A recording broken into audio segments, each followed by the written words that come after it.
बंगालमध्ये टीएमसी म्हणजेच दहशत आणि भ्रष्टाचार. पश्चिम बंगालच्या मेदिनीपूरमधल्या सभेमध्ये मोदींची टीका. वोट बँकसाठी टीएमसी हिंदू समाजाविरोधात बोलतीये, मोदींचा आरोप. प्रयागराजमध्ये राहुल गांधी आणि अखिलेश यादव यांच्या संयुक्त सभेत गोंधळ. राहुल आणि अखिलेश स्टेजवर पोहोचताच सुरक्षा कठडे तोडून समर्थक स्टेजकडे. प्रयागराजमध्ये सभेदरम्यान झालेल्या गर्दीनंतर राहुल गांधींचं ट्विट, इंडिया की आंधी या कॅप्शनसह राहुल यांच्याकडून समर्थकांसोबतचा सेल्फी पोस्ट. आम आदमी पक्षाला संपवण्याचा पंतप्रधानांचा प्लॅन. गेल्या 2 वर्षांपासून आमच्या नेत्यांना अटक करण्याचं सत्र. अरविंद केजरीवालांचं वक्तव्य. आपच्या खासदार स्वाती मालिवाल विनयभंग प्रकरण. केजरीवालांचे पीए विभव कुमार यांना 5 दिवसांची पोलीस कोठडी. लडाखच्या दुर्गम भागातील मतदान केंद्रांवर हवाई दलाच्या विमानानं मतदान साहित्य रवाना. झंस्कर उपविभागातील सर्व 44 मतदान केंद्र सज्ज. मोठ्या संख्येनं सहभागी व्हावं, निवडणूक अधिकाऱ्यांचं आवाहन. मुंबईतील 6 जागांसाठी उद्या मतदान. दक्षिण मुंबईमध्ये होणाऱ्या मतदानासाठी मुंबईमध्ये 2520 मतदान केंद्र. साहित्यांचं वाटप. दादरमध्ये सर्व मतदान केंद्रावर ईव्हीएम मशीन वाटप सुरू. उद्या मतदानावेळी बोगस मतदान रोखण्यासाठी निवडणूक आयोगाचे विशेष प्लॅनिंग. धारावीमधील बस डेपोमधून ईव्हीएम मशीन वाटप. मतदान प्रक्रिया सुरळीत पार पाडण्यासाठी प्रशासकीय अधिकारी कर्मचारी सज्ज. मुंबईच्या उत्तर पश्चिम मतदारसंघात 17,50,000हून अधिक मतदार बजावणार मतदानाचा हक्क. उत्तर पश्चिममध्ये रवींद्र वायकर विरुद्ध अमोल कीर्तीकर आणि अपक्ष उमेदवारांमध्ये लढत. मुंबई उपनगर जिल्ह्यामधील 4 लोकसभा मतदारसंघात 74 लाख मतदार बजावणार मतदानाचा हक्क. याच पार्श्वभूमीवर वांद्र्यामध्ये साहित्याचं वाटप.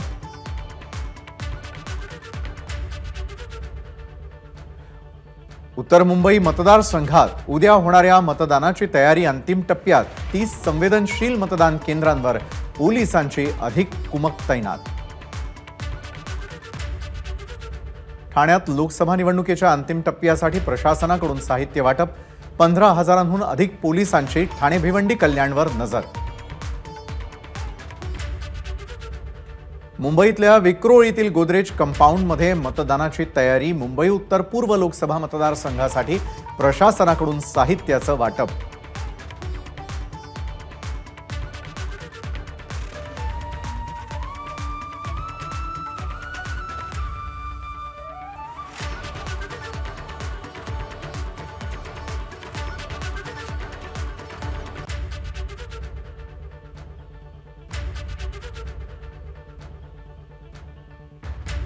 भिवंडीमध्ये 5व्या टप्प्यातील मतदानासाठी प्रशासन सज्ज.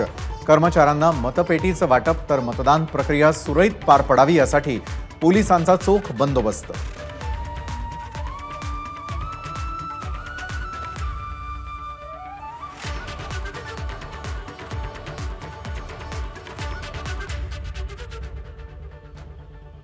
कल्याण लोकसभा मतदारसंघासाठी उद्या मतदान. पोलीस यंत्रणेसह एसआरपीएफ, होमगार्ड अशा एकूण 3000 पोलीस अधिकारी आणि कर्मचारी तैनात.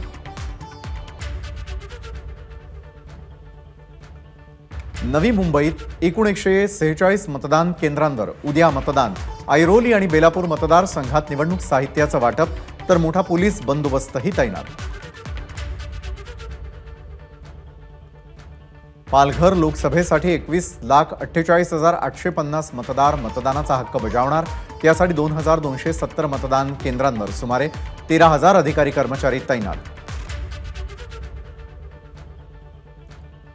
धुळे लोकसभा मतदारसंघातील 1,704 मतदान केंद्रांवर मतदानाची प्रक्रिया पार पडणार.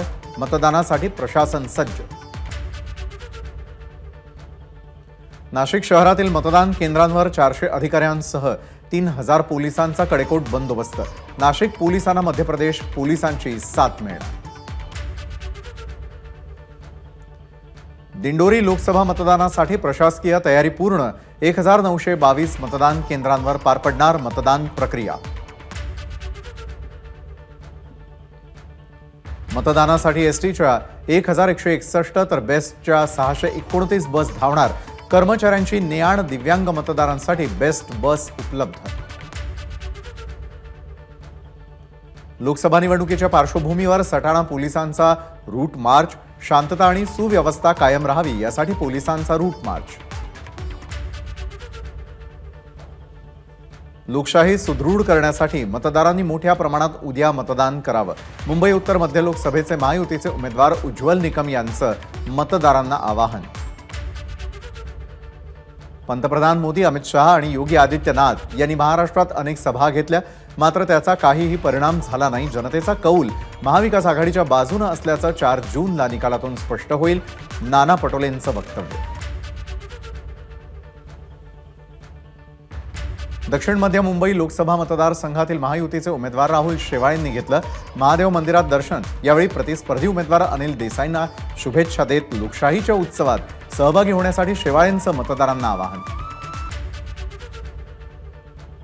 मुंबईतील सर्व 6 मतदारसंघांमध्ये महायुतीचे उमेदवार निवडून येतील। शिवसेना कुणाची यावरही निवडणुकीच्या माध्यमातून जनता शिक्कामोर्तब करेल। महाविकास आघाडीबाबत जनतेच्या मनामध्ये रोष आहे, राहुल शेवाळेंचं वक्तव्य। मतदानाच्या एक दिवस आधी मिहिरकोटेच्या सिद्धिविनायक चरणी उत्तर पूर्व मुंबई लोकसभा मतदारसंघासाठी मिहिरकोटेच्या विरुद्ध संजय दिना पाटील लोकसभेच्या रिंगणात। भाजप नेते विनोद तावडे मनसे अध्यक्ष राज ठाकरेंच्या भेटीला शिवतीर्थ निवासस्थानी घेतली सदिच्छा भेट। उद्या होणाऱ्या मतदानाच्या पार्श्वभूमीवर भेटीला महत्त्व। मतदारांना मतदानाचं आवाहन करण्यासाठी मुंबईतील जुहू चौपाटीवर साकारलं वाळू शिल्प। महिला वाळू शिल्पकार लक्ष्मी गौड यांचं वाळू शिल्पातून मतदानाचं आवाहन।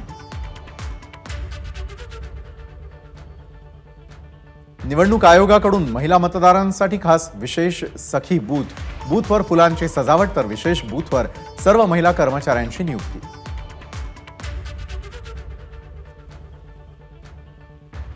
मुंबऱ्यातील शिवसेनेच्या वादग्रस्त शाखेला मुख्यमंत्री एकनाथ शिंदेंनी दिली भेट। यंदा अल्पसंख्याक मतं महायुतीला मिळतील, शिंदेंनी व्यक्त केला विश्वास।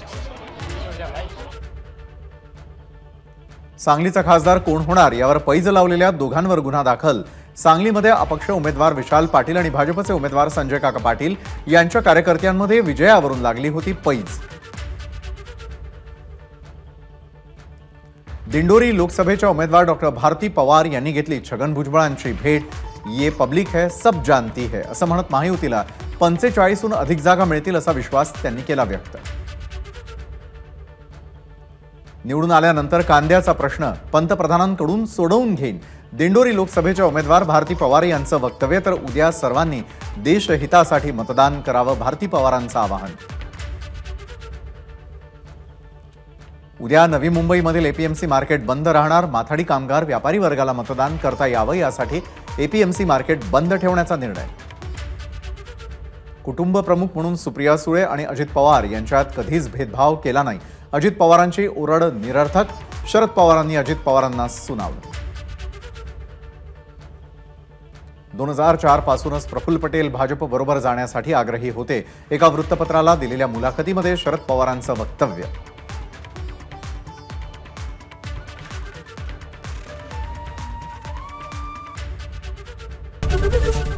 एबीपी माझा, उघडा डोळे बघा नीट।